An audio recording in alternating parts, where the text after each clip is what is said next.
Hey everybody, welcome back to Eat and Talk.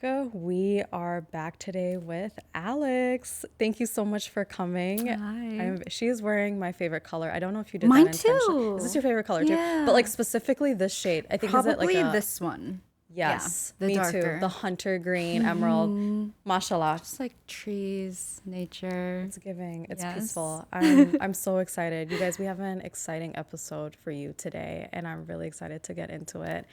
Alex, thank you for coming. Thank you for having me. I'm a huge fan of her, you guys. I don't even know where to begin, but to summarize it, she is a creative queen, and thank you for coming today. What have you been up to, girl? Because I feel like there's so much, to talk about. Yeah, I published my first short story, which you saw. Yeah, I've been writing recently, and I started out writing essays and publishing a few, nonfiction stories. But I published my very first short story, fiction, which I'm very excited about. And this is your very first one? Wow. Yeah. That's amazing. And yeah, it was so fun. I started writing maybe like 2 or 3 years ago. And like this Ramadan, I had this like realization that I was writing for really like, ego-driven reasons. And I ran to the masjid and I was like, oh my gosh, I shouldn't do this. And after that, I was like, okay, I felt like I was writing because I wanted to be published in like certain publications or I wanted to be known for something. I'm probably starting so off topic. No, but this is very on topic Yeah. because my follow-up would have been like, girl, how'd you get into this? And you're already going. So I love it. So I had this realization in Ramadan. And then I was like, okay, I'm not going to write anymore until it's out of a place of like Allah. And I'm not going to write anymore until I'm like coming back to it from a place of like eagerness or fun. And so I started writing fiction and mashallah, it's been so fun. It's just been like a really different experience than like writing about life and things that are happening in the real world. Yeah. So that's happening. Mashallah. And where can we find your short story? It's in the Southern Review, which is a print and online publication. It is content gated. I'm gonna do a podcast recording though of my story. Yeah, so I'm gonna do an audio recording inshallah this year for folks who want to listen to the audio version. But you can purchase it online. I also posted the whole thing On Instagram. That's where I saw it. I was like, yes. You can just read it there because I wanted to make it accessible. Yes. Yeah. And I love that. And so how long did it take you to write this short story? So I started writing it. It was actually really fast. It was just from a prompt that I did in a class. And the prompt it was like, write 10 things that you never buy at the grocery store. And then choose number 7 on your list and start your story with, for the past 2 weeks, I've been stealing X from the grocery store. And mine was dryer sheets because I hang dry my clothes. Yeah. And then I just wrote the short story and it was really fun. It was really different than publishing it. The publishing experience was really different than what I've experienced with my essays and nonfiction.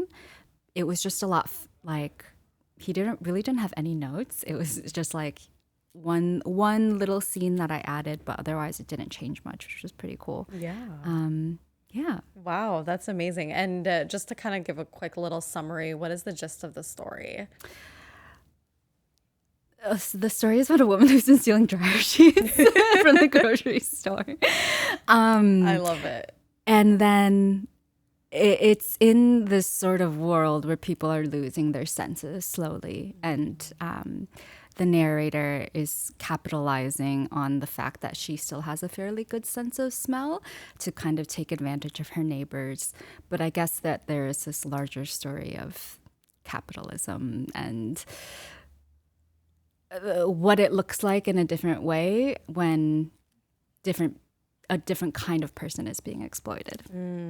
I love it. Well, you guys, you heard it definitely. And I'll when you send me the link, I'm gonna definitely Yeah, add the inshallah. link, so inshallah you can read it. And I'm super excited even more to hear the audio version, so I'll share that as well. So thank you so much for Yeah. that. I'm nervous about recording the audio version. Are you? Yeah, because I listen to a lot of audiobooks Yeah. and like it's an art. Like they're acting. Like they're doing the characters. Like sometimes I'll listen to audiobooks and I'll be like, what's going on? This is a mess. And then I'll look and it's like narrated by the author. And I was like, oh, That explains it. Because that's sometimes not your it's very talent. hard. Yeah. Yeah, it's a different talent, but inshallah. I think inshallah you're gonna do soon. amazing. I truly love listening to you, and I mean, inshallah. I think you're the best person to bring your story to life. So inshallah, we're gonna love it, and it's a journey. And hey, you just gotta try it. You never know until you Yeah. try it. You know.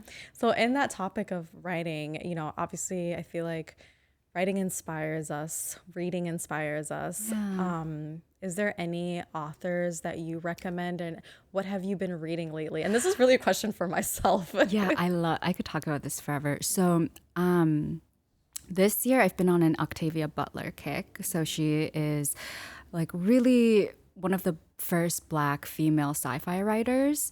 And she's amazing. So I read a book by her called Kindred a couple of years ago, and I loved it. And then recently I read some of her other books. But she has this one series, it's called Parable of the Sower. And it starts this year. So she wrote it in like the 90s, but it starts the first day that it begins is July 20th, 2024. Oh wow. Yeah.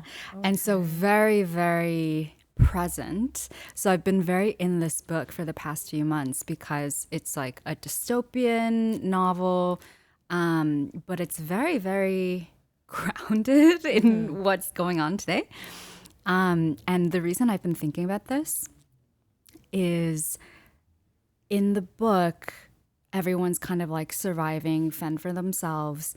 And I've honestly been like low-key preparing for preparing for like survival. I don't know. I just have had this feeling recently where I'm like, oh, I need to learn about wild plants and I need to learn about There's like absolutely nothing weird about that, Alex, Right? because and it's not just you and it's not just me. It's a lot of people have been feeling that way. I don't know if you saw recently, but Costco recently put on their shelves a survival kit. really. Yeah, and so these are things that people are starting to think of, and it's basically like a package of like, you know, foods that will last you 25 plus years. I don't know, like equipment and stuff like that. But I'm on Reddit a lot.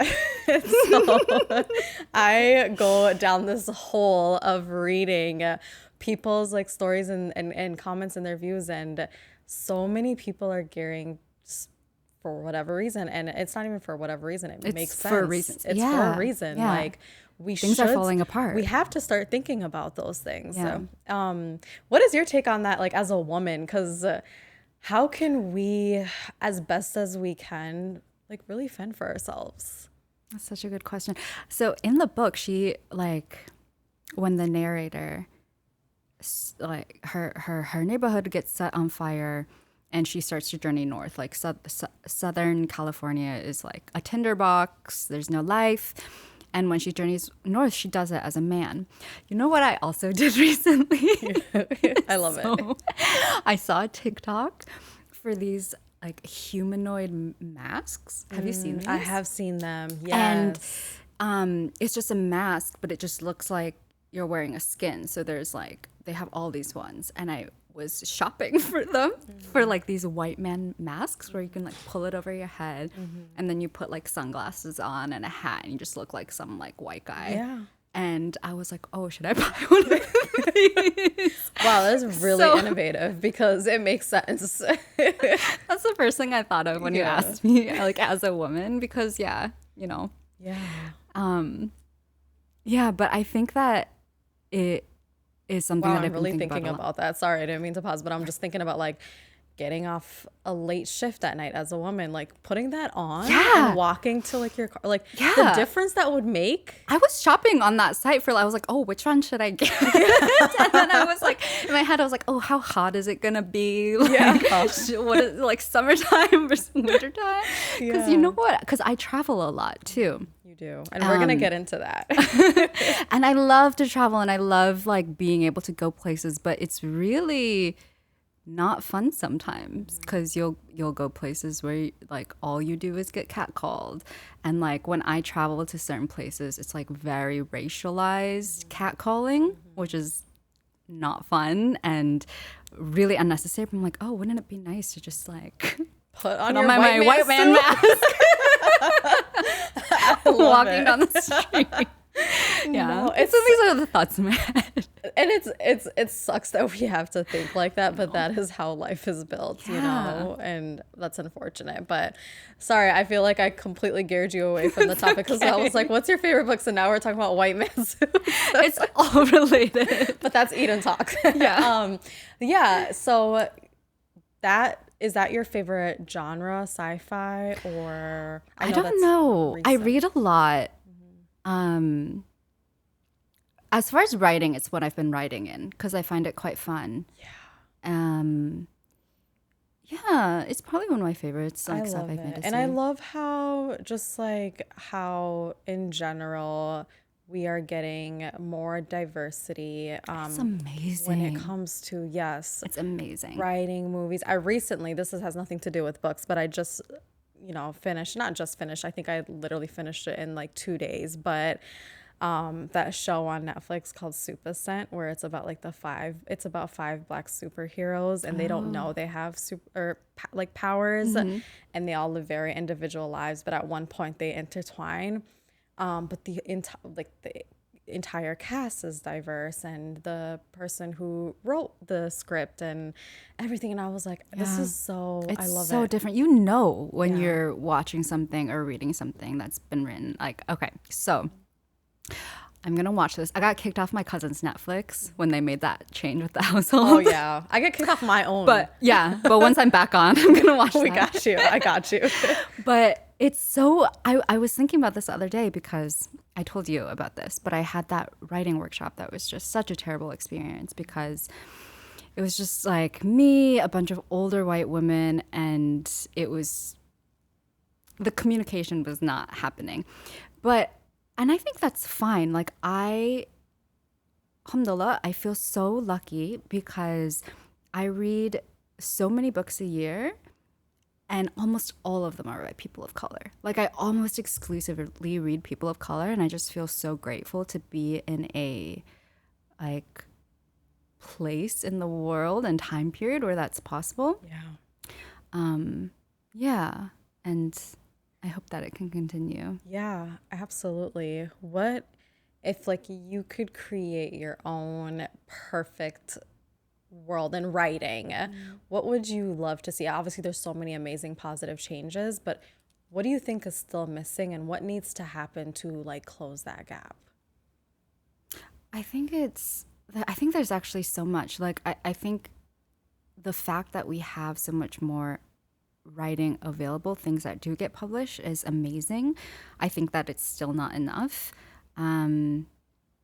Honestly, I think it's like us being in more positions where we're the editors, like we are the publishers, we have our own publishing houses, because I think it's very, very different, like when you're still, even for, a place where they say they want more diverse authors or they support it, it's just not the same as somebody coming from the community and being like, I totally understand your voice, your story. Like, you don't have to edit yourself, you don't have to adjust yourself or adjust your story. And I think it's really obvious when that's happened in a book or any creative medium. But yeah, that's how I feel about most things. We talked about this recently too, but I started investing as an angel investor a couple years ago. And I think I am investing in people who look like me or come from communities like mine, because it is what I know, and it is where I feel like I can add the most value in terms of helping to guide founders or offering advice. And I think it just makes a huge difference when you have people who start to go into those positions where they can be the ones making the decisions. Yeah. That's a great answer. Absolutely. And that's also a good segue. I was going to ask you, well, for those of you who don't understand exactly what an angel investor is, how can you best describe that? Yeah. So I invest in very early stage companies and do really relatively small investments. So I work in tech. Yes. We love to see And women in tech. and tech is historically and is very not representative, and especially in terms of investors, it's really not representative. And so that's something that I am really excited about, that I'm in a position now where I can invest in companies and startups. But basically, finding really early stage companies where they're just starting to grow and need money to kind of get off the ground or get customers. That's kind of the place that I'm focused on. I love it. And is specifically, are you investing in tech companies or just Yeah, my general? portfolio right now is still pretty small, but mostly tech. I have invested in one. I guess they're all tech enabled in some way. Yeah, Yeah. there's one digital media company, but I think still. Falls kind of aligns with Yeah, tech. Yeah, yeah, absolutely. And I absolutely love that. I mean, obviously tech is such a, you know, field that plays a crucial part in our daily lives and our existence. So how, especially for you actually being inside the tech world and there's changes every single day, how have you, you know, I guess I want to say, how have you adapted to these changes? Do you like them? Do you not like them? A big one, I guess, being AI. How does that play a role in your world? I love it. I use it every day. Okay, I love it too. I think we talked about this last time Yeah, I too. use I use ChatGPT every day. It's just like I can't even imagine. Like I don't know, when did they release? Maybe end of 2022, something like that. They released their public ChatGPT, and I honestly like can't even think of what my life was like before that, because I use it for everything. It's just so easy. Yeah. And I was talking about this with someone the other day too. She's a teacher, and she was talking about how they're using it in schools and how they have started to incorporate like instructions of like how to use it for research or for essays, which I think is amazing, because I feel like it's really silly to be like students can't use this, because it's such a good tool, you Yeah. know? It's And it's like, available. yeah. And so for me, an example from like the workplace environment. So when we do interviews for software engineers, we were interviewing around the time ChatGPT came out, and a couple people were like, "Oh, you could tell this person was like, just copying the answer." And I feel like if we have an interview question where you can just find it from ChatGPT, it's a bad interview question. Like if there's something that I could just paste into like a chat bot and get a functional piece of code back, I would 100% do that. Like I would do that every time rather than write it. Like if it's gonna take me 2 minutes versus like 20 minutes or 2 hours, yeah, I'll just do that. And I think that's really fine. Like I think that we should be shifting to think about how can we use these tools to free up more time and enable us, instead of thinking about like, oh, how do we like protect this or that. I think the challenge is the idea that people are going to lose their jobs, or they'll be replaced. But I have very strong feelings about this. Like I feel very strongly that not everyone has to work, Yeah. and the idea that you are not a worthwhile or valuable individual because you don't have a certain job or like a job is really silly. Like I think that there's a lot of things about the way the world is now that not everyone has to work, and that's totally fine, and you should still be able to like live a decent life. So Yeah. I don't know how we always come back to this Yeah, topic, no, but I yeah. understand. Yeah, 100%. And that's a deep answer because I think I have so many questions after that, but I'm gonna leave it at that though. Is this a where you want the Ian Talk podcast go? Just doing a check-in. 'Cause I It's can. going amazing. Okay, great. 100%. It's going amazing. But I kind of also want to talk about, we talked a little bit about this earlier, but you mentioned traveling. Yeah. And that's what you're not doing when you're not in your tech world, pretty much, Yeah. right? Tell me why you love to travel. And do you travel by yourself? With my cat. Oh, of course, the Yeah. cat. Kitty. Kitty. Oh my goodness. Yeah, So my guy. beautiful. Love it. Ugh, that's one lucky cat. I'm not gonna lie. Like, He, so, I found him in Greece. you did tell me Yeah. that. Yeah. So I was in Greece, like, meow, meow. I was like, oh, there's a cat. Let me save some food for him. And then he hooked me.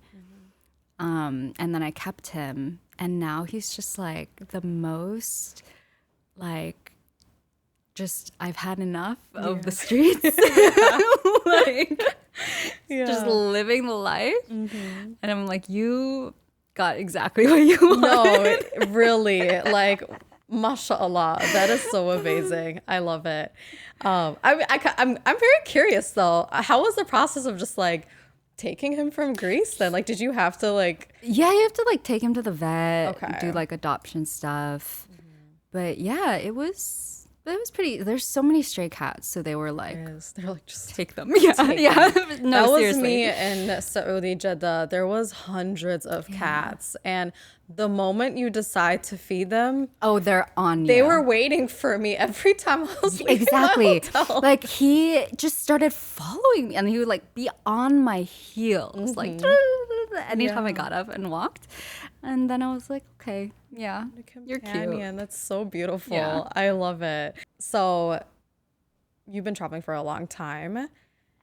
When did you start? Because I know some people, they start when they're really young, or some people are like, okay, now I'm at a point in my life where now I can travel. And how did you fall in love with it? Like, what makes, sorry, there's like so many things. I'm like, No. is it safe? Is Yeah. it, Alhamdulillah, like I feel really lucky. So I have an auntie in Detroit, and I went to visit her once. So I went to private school for high school, and hated it at the time because it was just like, oh, these rich white kids.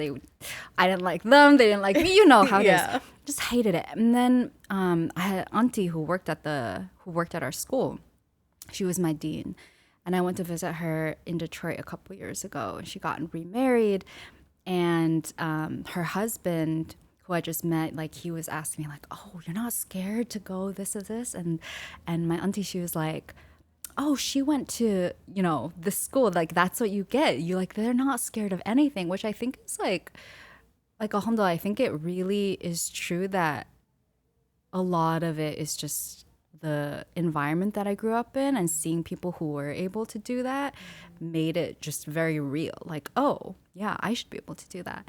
And I think the other big part was because my parents are both immigrants. So we used to go back like as often as we could, like every few years, to go see my mom's family in China.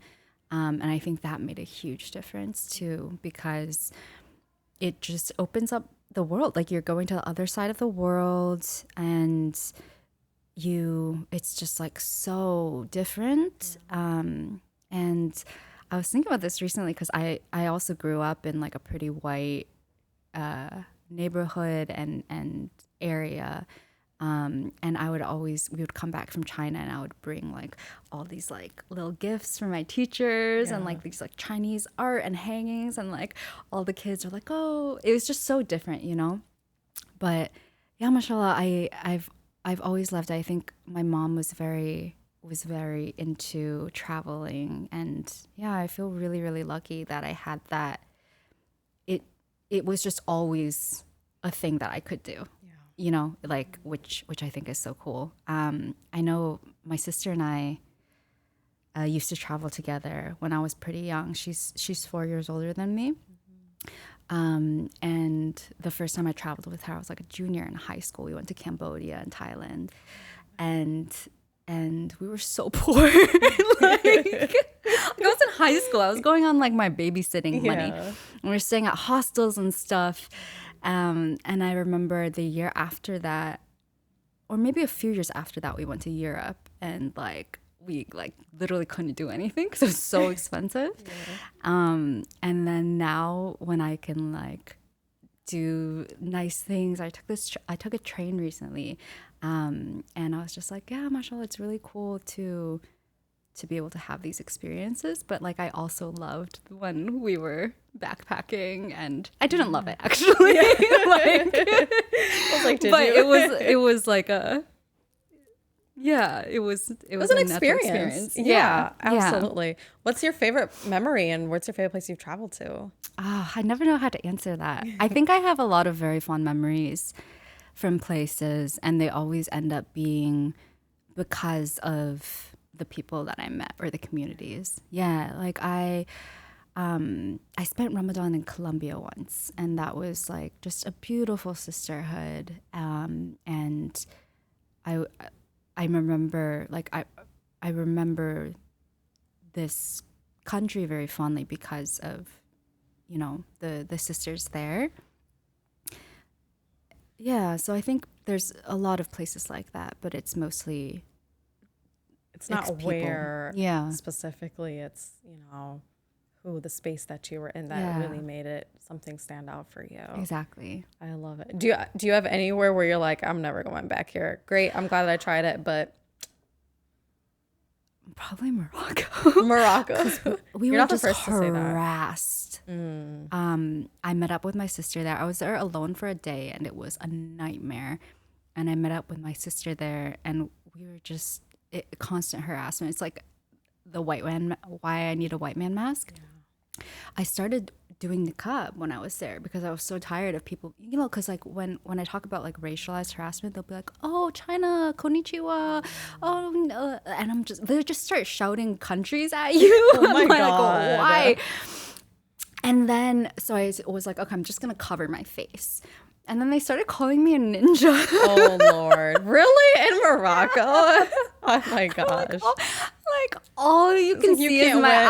eyes. All you can see is my eyes, and you just went for it. You're Yeah. just like, okay, slanted. Let me. That is so ninja. insane. It was so. Yeah. Yeah. Yeah. I'm sorry you went through that. Thanks. Yeah. Yeah. But Which sucks though, because I know so many Moroccans that I love, and Morocco is such a beautiful country, and it's just like, yeah, a few men ruined that for me. yeah.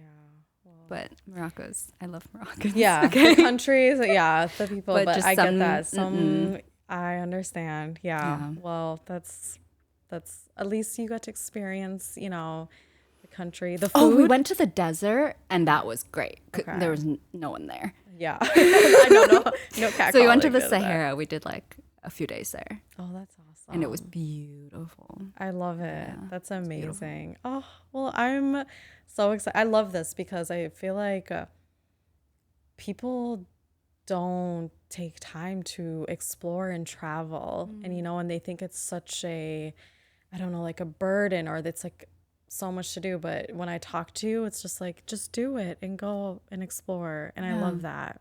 And it brings a sense of peace. And I feel like you can come back and, you know, you have those memories that you live through, and then you're locking in, and also maybe even something to look forward to. Because I know every time I come back, I'm like, I can't wait to travel again.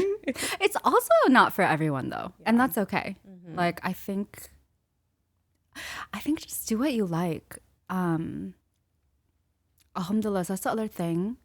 So say this all the time, but I love aging because I just know what I like now. Like when I travel, I know I don't like to move around a lot. I like to stay in a place for like a month and then go to another month. I don't like when I'm like 2 days here, 2 days there, you know? It's like I like calm. Yeah. But some people like just running around and making sure they see everything in a place. Like I went to Bosnia and I never went to the capital. I was just in this little town for the whole time, and that was like perfect for me.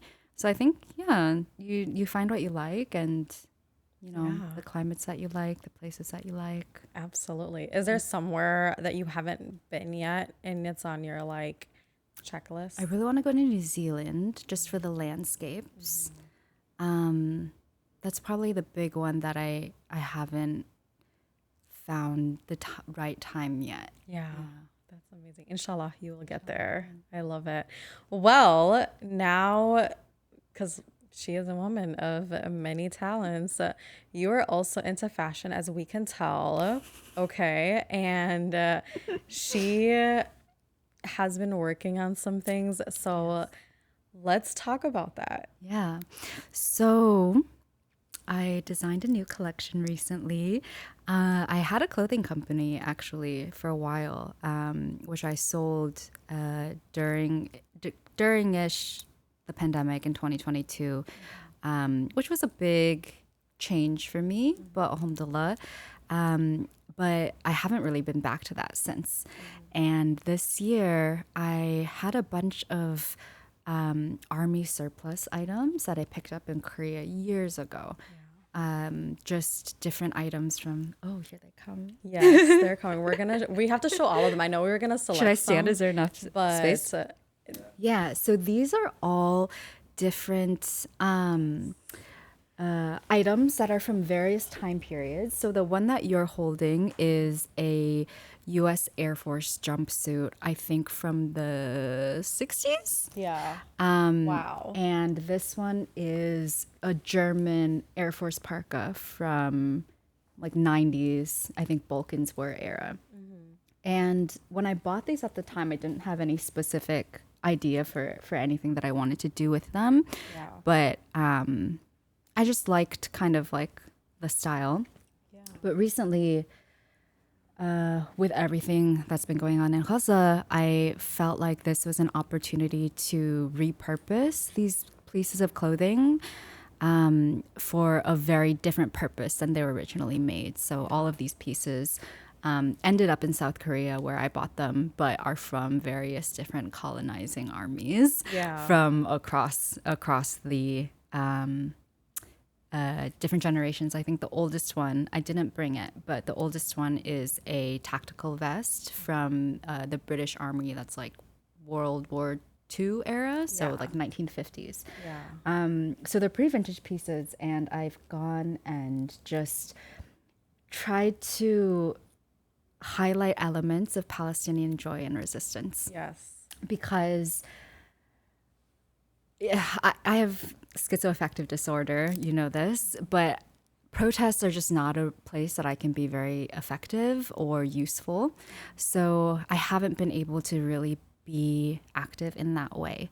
And I felt like this is a way that I can do something with my hands that's at least a little bit useful. So to give an example here, this one is my favorite, and I just asked him to bring my second favorite over.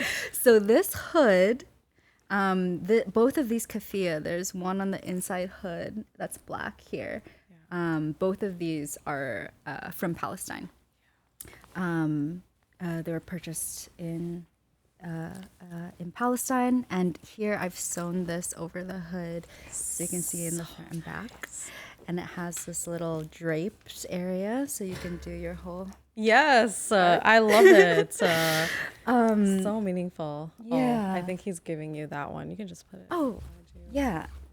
And there's a bunch of vests too. And we'll showcase. We have a rack, so we will. I forgot to bring my attachments, but I started experimenting with this where you can do like changeable Velcro. Yeah. So this one, the watermelons, you can change it. It also comes with like pink watermelons or black fabric watermelons. Yeah. And then the back, I took the text off, but on most of the pieces, there's the istijah to kind of remind us that the martyrs are already in Jannah, and we are the ones that are being tested. But there's various places you can put those here. Yeah. On the back of that one. Oh, yes. Yes, so that's one of the other texts. So this is a quote from a child in Syria, actually, but because, you know, all of these situations are so interrelated and so stemming from the same causes, I really wanted to highlight here. But yeah, it was a Syrian boy who right before he died, he said, when I die, I'm going to tell God everything. And I think about that a lot, actually. And that's why I have the Istirja too, to remind us that, like, this is our test. Somebody told me this the other day, you know, because there's been so many moments in the past year. I felt really hopeless. And, like, there are moments when I've been like, I need to get on a plane and, like, go to like I need to go there and, you know, do something. And she told me, like, in a lot of ways, like, they have already like passed their test, and we're the ones being tested.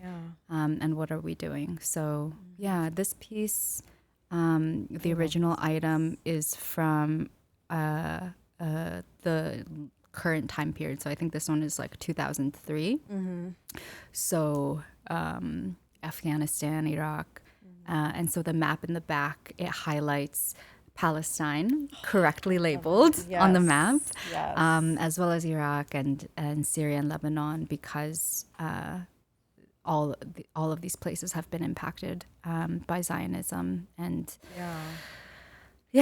absolutely. And just to kind of educate and give very, like, brief, detailed for those who, and I honestly feel like at this point everyone knows what's going on, you know, so I don't want to sugarcoat anything, but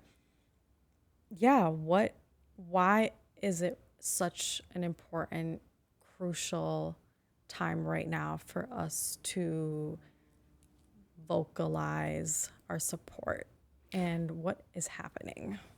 I feel like it's always been a crucial time, but something about this moment feels different. And I think that, you know, a lot of organizers who have been doing this work for decades say that, like, there's something about this current moment that feels different. And part of it may be that we are so well connected that there's, you know, videos, there's just more evidence. It's easier to see that, like, people are lying to you about what they're doing. And I think that there's, like, a very real and tangible opportunity to actually change what is going on. And I don't want to lose it. Like,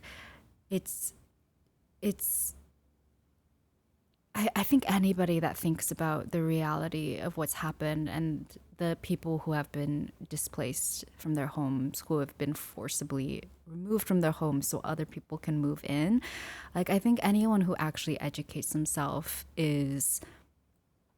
nobody is sitting with that comfortably.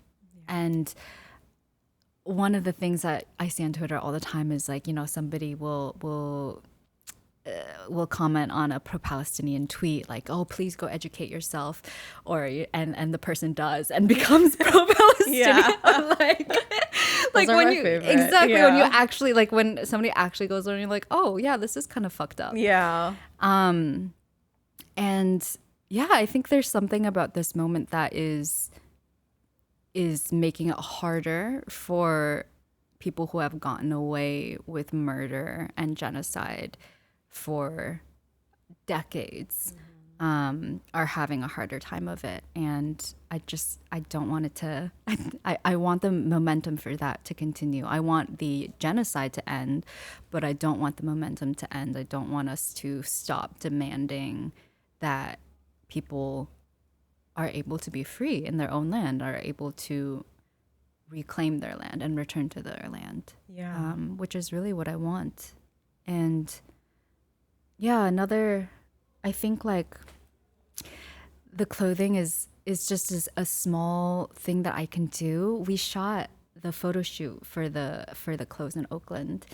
Yo, that photo shoot. I'm so excited. You guys, it is imprinted in my mind. Mashallah. That was a phenomenal photo shoot. Mashallah. Thank you to everyone who did it, who came out. But one of the girls, also Alex with the braids, she's amazing. And the week after we shot the pieces is when they invaded Rafah.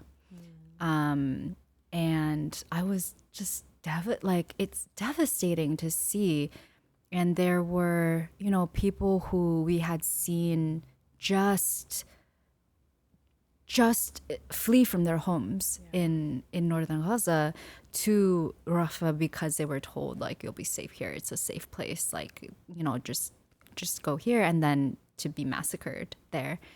And when that happened, I saw a video of some organizers who had cut power lines at a weapons manufacturing plant to disrupt like the targeting systems that Israel uses. And I was like, oh, I should be doing that. Like, I texted her, my friend, and I was like, fuck these clothes. Like, let's go. Let's go cut power lines, because it's just everything feels too slow sometimes, you know? And this is what I mean about, like, I've been reading survivalist books and I've been learning about plants, because it does feel like that. Yeah. And it does feel like we're in a moment where there is so much, there's justification in doing action like that. And I am excited, honestly, to see that. And I want things to change, and you know, whatever that takes and whatever that looks like. Absolutely. And I honestly love that you created these pieces. I think, yes, protesting is amazing, but also not everyone can do it, you know? And I think everyone can find a way to play a part in this. And this is a sign of protest. This is loud, girl. You know? And so I love these pieces. Yes, these pieces are amazing, and we'll definitely showcase like all of them on the rack and everything.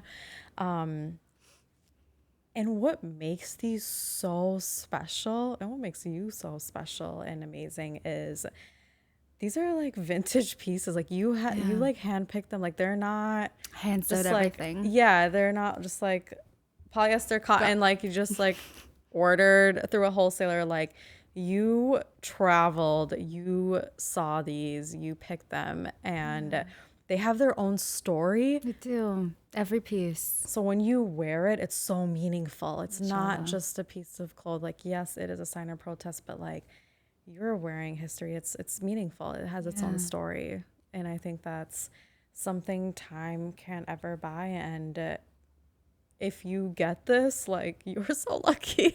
So we're going to be auctioning them. So depending on when the podcast comes out, alhamdulillah, the wonderful folks at Pali Roots are collaborating on this. So the first of the pieces are going to be auctioned through Pali Roots, and then there's two that I'll be handling directly. But please take the time to take a look if it's something that you like, and can bid on. All of the profits will be donated. And each piece is also tied to a specific nonprofit that I'm particularly fond of. All except for one are actual mutual aid. So they'll be going directly to organizers as well as to people on the ground.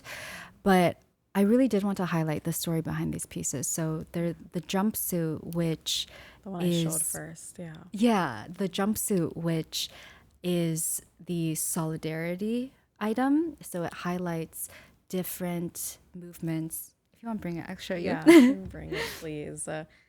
So the jumpsuit is highlighting solidarity, global solidarity around the world.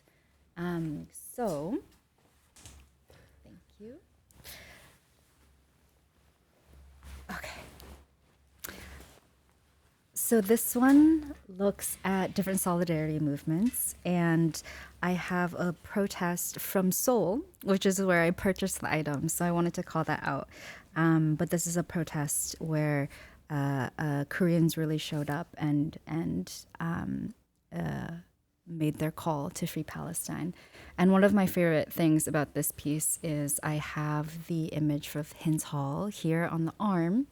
And then I also have this piece that I sewed onto the shoulder, which is a message from Gaza to the students at Columbia. And it says, "Thank you, students. In solidarity with Gaza, your message has reached us.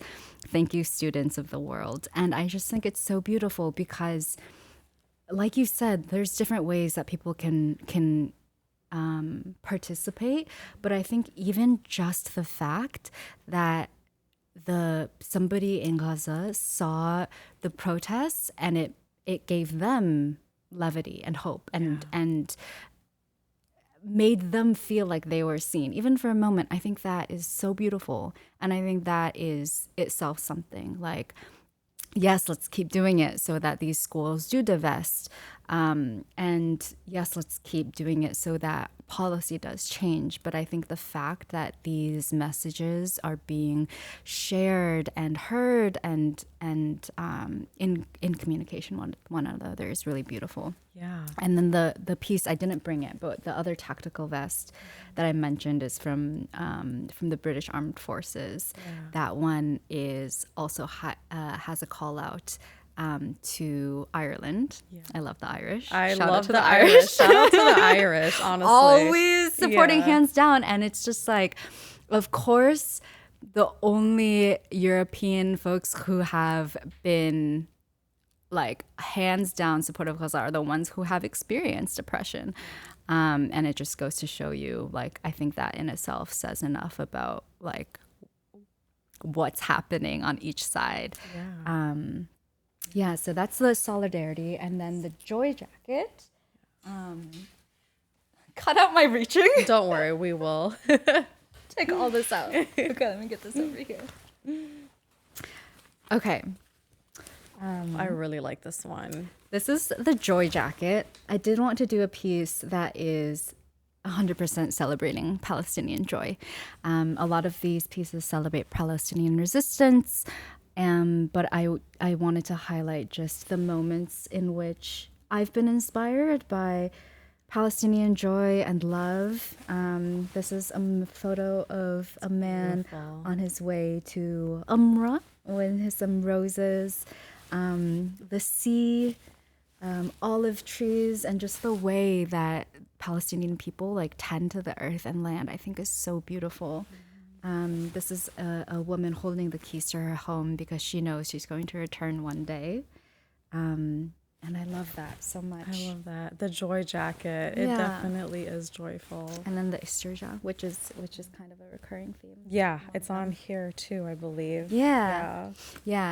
And these are Velcro pieces, so they'll come with a few different colors that you can take on and off. Yeah. I like to do it because, all of these are old army pieces where they'll have the uniform, but I wanted to remind us all that we I'm belong like to hugging it like it's a person. I'm just like we belong to Allah, so so not to forget that. Yeah, mashallah. And I mean, obviously, like, we know what inspired you to do this. How was the process? Like, how did you know what you wanted for each piece? Like, was this already engraved in your mind, or as you were going along, you were like, oh, I want to highlight this and I want to highlight this, and this is the piece that I like?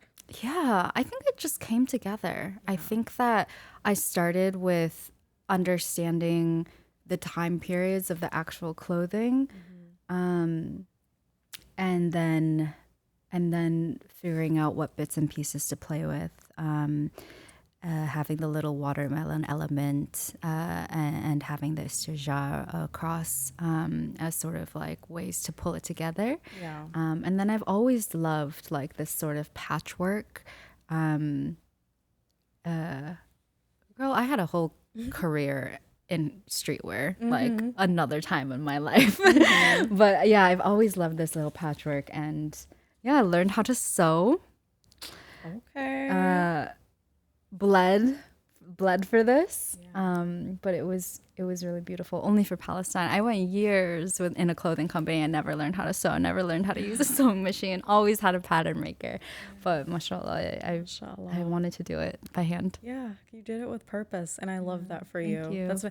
And you guys, so funny enough, I was eating watermelons, and I was like, what a coincidence, because this just makes me so happy. So free Palestine. They take the seeds out now, though. I know, because it's not real. I think, because that's a whole nother topic I can talk about for an hour about the agriculture in the United States right now. We are dying.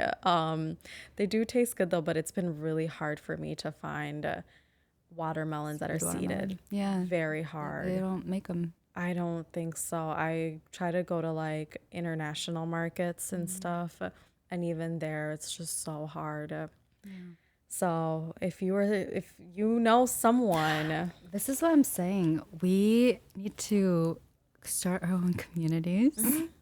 Farm. I'm so serious about this. This is like one of my long-term projects, is to figure out how to create like, housing, just whole areas where we own the land, we farm the land, we grow like local plants and agriculture that are intended to grow, in these spaces. And this is like one of my long-term dreams, for real. Yeah. Inshallah, and it will happen. Yeah. But I do think it's necessary. Yeah. It is so necessary for us to build and to do that. Yeah. I think about this a lot, actually, because I think there's a lot of ways in which even, across the world, things have changed to really suit these like separated living, like everyone lives alone, whereas before we lived in communities with each other. Like you share the work of raising kids, like you share the work of like what it takes to support one another. And I think so much of that has been erased with like the westernization of things and commerce. And I really love to bring that back and see that too. I was thinking about this the other day, like growing up, I remember, like, let's say we were out of sugar or milk, like it was so easy. My mom would just send me next door and be like, get sugar and milk, and I'd come back with like so much sugar or milk or whatever. Or my mom had to like run errands, and the neighbors would like watch over you, or I would go outside and I'd be playing for hours, and those were like things that like you will not see these days. I have a lot of actually like neighbors that are Muslim or of color, and we still don't do that now. Like it's just everything kind of disappeared. It's different, and that sense of community is really missing. And I do miss that, and I do agree. I do feel like we need to bring that back. But with like farms. No, on a farm. Like with farms, on a farm. The agricultural part is a huge missing piece, and it's actually very crucial to our existence, because the stuff that we are taking in our bodies like is not good for us. It's so crazy. And it's so crazy because there's so much hunger, but also food waste. Like there's so much food waste. Like nobody needs to be hungry. But just like the way that we're distributing and how things are going, it's not working. It's not working. But I hope those are conversations that we continue to have in our generation, so we can help also encourage the next generation. And these are things that are going to be changed, because I am hopeful about the next generation. Yeah, me too. I say that all the time. But like they're really better than us. They are. They are. They're a lot more progressive, smarter. They're fearless. Like they just know, more accepting.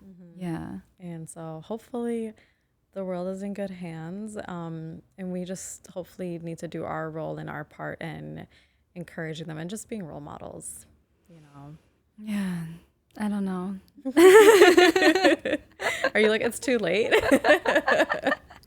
I guess I don't know what my role is. in that regard. Oh, you're playing an amazing role right now. Like, you don't need to know what your role is, but just know that you're doing it. So, You alhamdulillah. actually are, because you work with young people, and you work in the community. I think you are doing it. Me, I'm finding pockets. You're finding a lot of pockets, and you don't have to really put yourself out there to make a difference. I love that idea. Yeah. Yeah. I feel like everyone can play a role in changing the world. I think so too. And I think this is a thing too, where I had that moment where I really had to humble myself and like, why am I writing? What am I like? It's because I think we get caught up in this idea of like how wide can my impact be? How far? How global?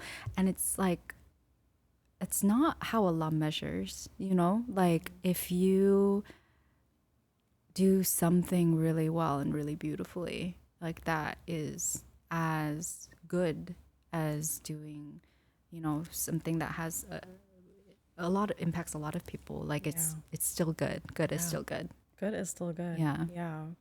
I love that. I love it. Well, we are going to wrap this up, but I always ask one final question, and it's really just what kind of advice would you leave our viewers with? And it could be any direction. Well, Palestine is on my mind. So that is the biggest thing. Whether or not these pieces, because they're one of one, it's, you know, only a few people get them, but still donate to the organizations. There's so many people doing good work. And one thing I love about the time that we're in now is that mutual aid is just so accepted and understood. I love that people are comfortable like trusting others and sending directly. So I'm all about mutual aid. Find people in your communities, organizers. That's also the reason I made the clothes. I could never do what they do. Yeah. Like, it's actually amazing. Like, organizing is it's a lot of work. crazy. Yeah. So find like your local universities as school starts back up, if there's opportunities to support students on campus. Otherwise, there's so many different fundraisers for people who are in Gaza or who are trying to leave or who need medical aid. And so many great organizations that we can post and share in the links. Yes. Is that how you do it? Yes, in the links. Yes, absolutely. Yeah, we'll definitely go ahead and add some links about some organizations that we recommend that you can share and that you can trust. And so thank you so much, Alex. This was an amazing episode. I feel like we covered so much. Yeah. Which is so amazing. Fun. And it was a lot of fun. And I always say I welcome you back at any time. I would love to come chat. This is how we talk. This is how we talk. This is just like girl talk. Just with the cameras, and that's it, literally. So I appreciate you for taking time out of your day to sit down with me. And thank you for all the amazing work that you're doing, truly. It's so cool to see. And I love that you've highlighted so many local businesses and community and just uplifting folks in Minneapolis in so many ways. It's amazing. Thank you. Thank you. I appreciate it. I love what I do, and I love sitting down with you guys and sharing your stories and the work, and it inspires me. It's selfish reasons. It's for myself. So if anyone else benefits from it, great. So many people benefit. Yeah. Yes, inshallah. Well, thank you guys for watching, and we'll see you on the next episode. Thank you. Bye.